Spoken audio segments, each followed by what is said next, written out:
All right, welcome to Guarantee News. If you're watching for a minute, second, entire video, thank you. You could be watching anything in the world and you're watching Guarantee News, and I appreciate that. Also, go and subscribe to my YouTube channel at GS Studios, GSTEWDIOS. And this is going to be another movie review. I know today I'm dropping more movie reviews. It's a Mickey 17, just came out on HBO Max.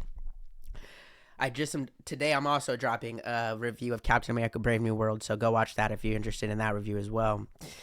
I talked about it in that video as well. I know 2 reviews in one day. I know it's guaranteed news. I'm gonna get back to the news. I'm thinking I'm gonna start doing more like reviews, reactions, funny, less serious BS stuff on the weekends, and then more serious news during the week. So we're starting that off with 2 movie reviews because if you know me, you know I love movies. So this is just an easy, fun thing for me to do, right? Also, in this video, I think with reviews, you should I feel like it's easier to comment, to have an opinion to comment on, right? Like say where I'm right, where I'm wrong, where you kind of agree, where I'm in the middle, at least in your opinion, right? And then this is gonna be like a 10-minute video. I got these review. I'm not gonna give in-depth reviews. I think unless it's like a movie that really blows my mind. I'll just say beforehand, like Sinners. Like I could give a Sinners review. I'm not going to because I just don't want. I just have I'm just maybe I'll give a review after it comes out on HBO Max. But I could give not even I could give because I could give an hour review of this, but I would give an hour review of Sinners, like a 45, because it deserves that. And this movie and Captain America had 20 minutes. I'm going to review this probably for 10 to 15. It might end up being 20, but I'm going to review this for around 10 minutes, right? So, Mickey 17. So, let's just do my little Garrett synopsis, right? Basically, it's set in the future of Earth, and the Earth is completely fucked up.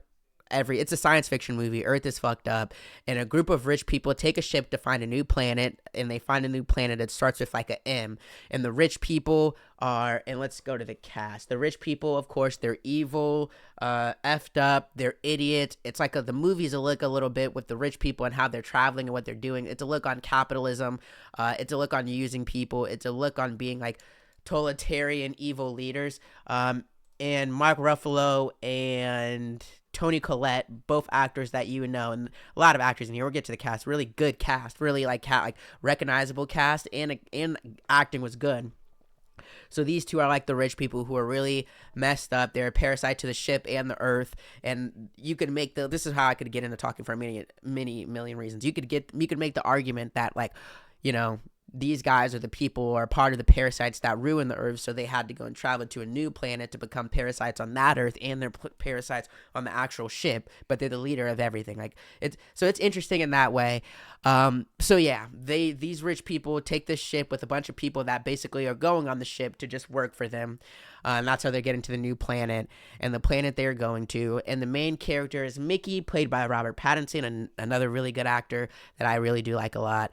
But Mickey, and he is basically, his part of the ship is he is basically an expendable. He's the main character, and he basically helps out the ship. His role is to basically die a million times, and then they copy him out, bring him back to life with this new technology, and he's able to do new things. So he tests medicine that they're using that kills him. He goes to different planets and drop down and see breathe in the air to see if there's any parasites or anything, and he dies these awful, horrible, gruesome deaths, and you really just feel bad for him throughout the movie. And you his inner dialogue is very it's interesting. Well, and there's a Letterboxd review that I think would touch on a lot of things to make this quicker, so that you get the point, right? He's an expendable, dies a lot, evil deaths. He's doing that to help them figure out new technology and stuff on the ship and get to the new planet, right? That's his role.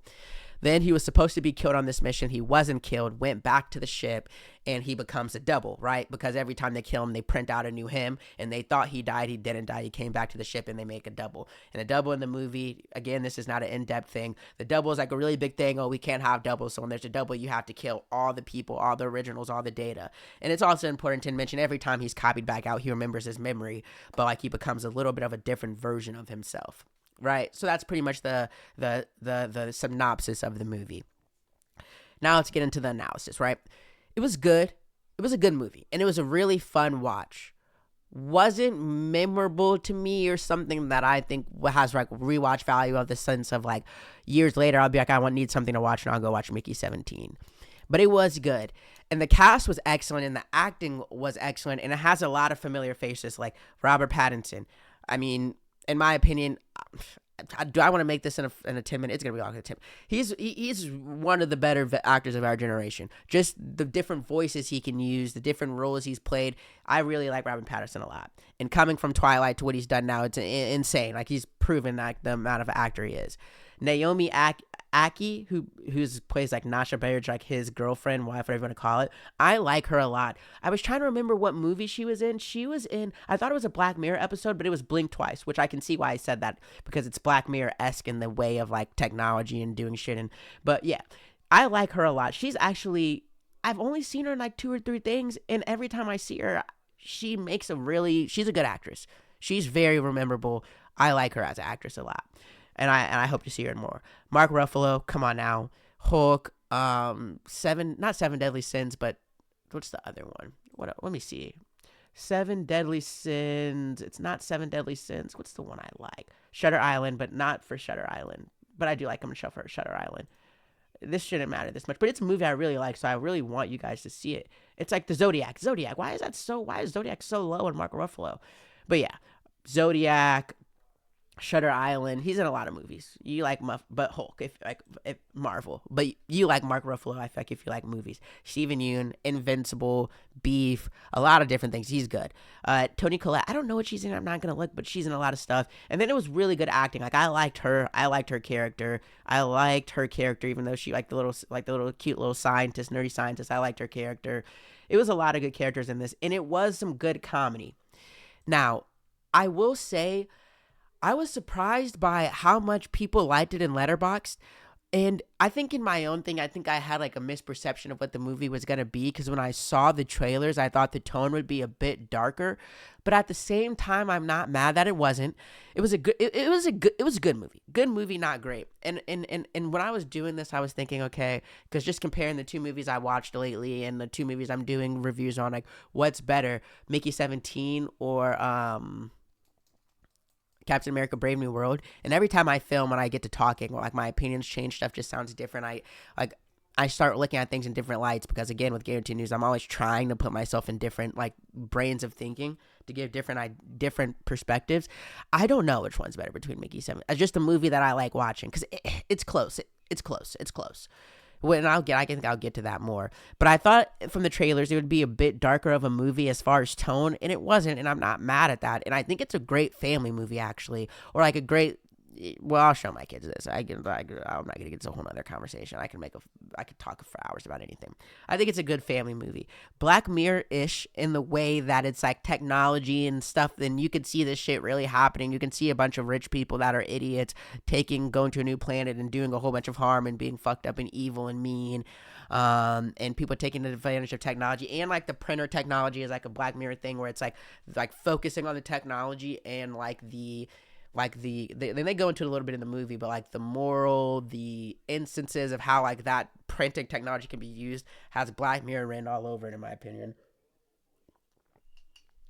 So I like that.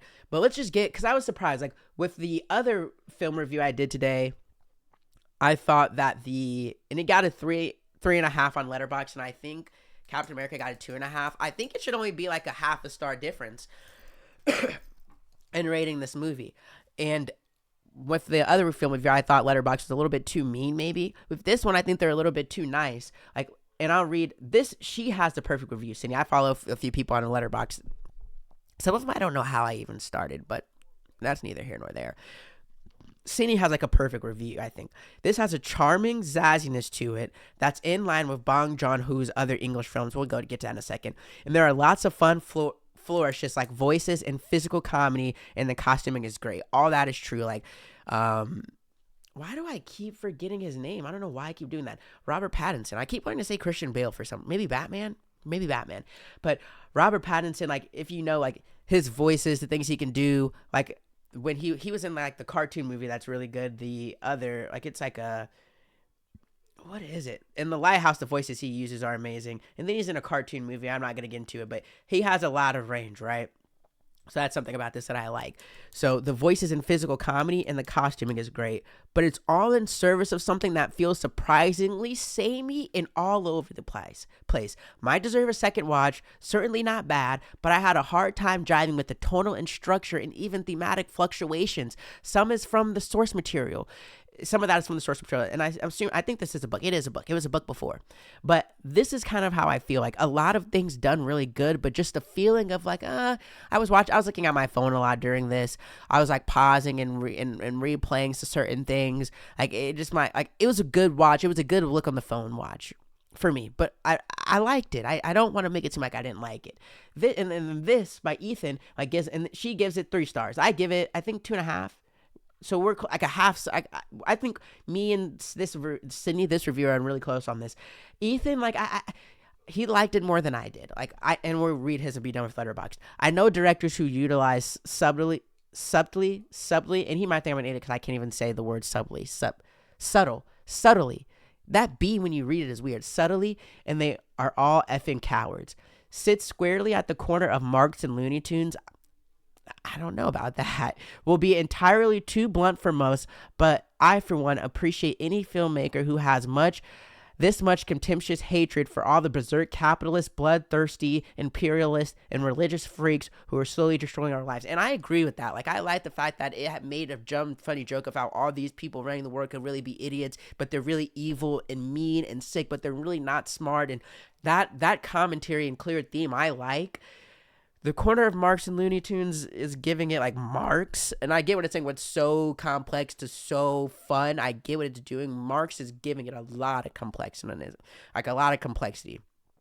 And I don't want to sound like I'm some smart dickhead, but just when I have read a little bit of Marx, just because like during the whole election thing, this is getting into guaranteed news, and I'm not looking at the camera because it helps me think a little bit better. But I read a little bit of Marx when they were calling Kamala like a Marxist and calling her like a all those different words. Obviously not a capitalist, Garrett. What were they calling her? I was like, I was reading she's, I don't know. But even some of my friends were watching this because I was sending it to them to think what they think because it was an interesting thing.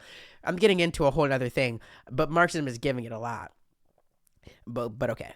My attraction to Robert Pattinson spirals widely out of control anytime he's in a freaky little weirdo movie. He's in a lot of freaky little weirdo movies. This guy, to use the language he's using, he obviously likes Robert Pattinson more than I do as well. But he is in a lot of freaky little weirdo movies, and he's a great actor. Anytime he's in freaky little weirdo mode, so I could have watched another hour of this. I love when Naomi Ackie is in movies. Naomi Ackie, the actor we said is good. She is really good. Incredible work from Pattinson as Bugs Bunny, Toni Collette as Tilda Swinton, and Mark Ruffalo as Andy Cohen. As Donald Trump as Joel Osteen, which I see what he's doing there. I see what he's doing because he's like a little Joel Osteen, a little bit of the religious thing because that's in it. The Donald Trump with the... Yeah, Donald. If you watch a movie, you'll say. If you watch Guaranteed News, you know how I feel about it, where those connections could be. And then Andy Cohen with the whole. Really good. I hope Bong makes movies forever, right? So he liked this movie a lot, and it points out some of the places where if you love it, you could love it. I didn't love it that much. And then a quick conversation on Bong Joon-ho. I'm saying it wrong. Mickey 17, director. Bong Joon-ho. He has a lot of good movies. Well, no, that's not the point I was making. People say he has a lot of good movies. I've only seen Parasite and now this, but there's movies. Let's see, Bong Joon-ho movies. I want a little bit of a bigger, like I've seen Parasite, really good. Okay, Okja. I've seen people talk about this, and it looks like it has another good cast. Haven't watched it. I think I need to. And I've seen people talk about Snowpiercer. Haven't watched it. I think I need to. And I think Snowpiercer is one of those ones, if you're watching that, where you'd be like, well, you like movies, you haven't seen this. So I do think I need to watch that. And I heard good things about this. So I think he writes really good movies. In this movie, or he makes really good movies. And I like this movie, but it was just something about it. Like that Sydney, she had the best, closest thing to I think the feeling I have where I'm like, this is really good, but it was just like, if you have HBO Max, definitely watch this. But cast was great. The story was really interesting. It just, I guess you could say it felt a tad all over the place when she says that. But go watch it for yourself. Try it for yourself. Like I said, if you have HBO Max, 1,000% watch it. I don't think this would have been a theater movie, but it's definitely 1,000% a really good streaming service movie. Don't know why I said that. But don't get me wrong, though. One of the themes of me with movies, we need more movies in theaters. So don't get me wrong with saying that. But yeah, that's how I feel about that movie. And go watch more Guarantee News. Go watch if you're interested in Marvel at all and you didn't watch The Brave New World, go watch that. Starting on Monday, it will be back to the news. But this weekend, we're going to do more just reaction video stuff. We might talk about Streamer University, talk about just like Packboy Max dropped down. I might be speaking French to you when I say these things. Tory Lanez, Diddy case, less hard news, less politics over the weekend. So thank you for watching. Have a great rest of your day. Be safe. If I can end it, hold on. The end's not going to be as crisp as I wanted to. All right, hold on. Thank you for watching. Have a good rest of your day. Be safe. And that's a wrap.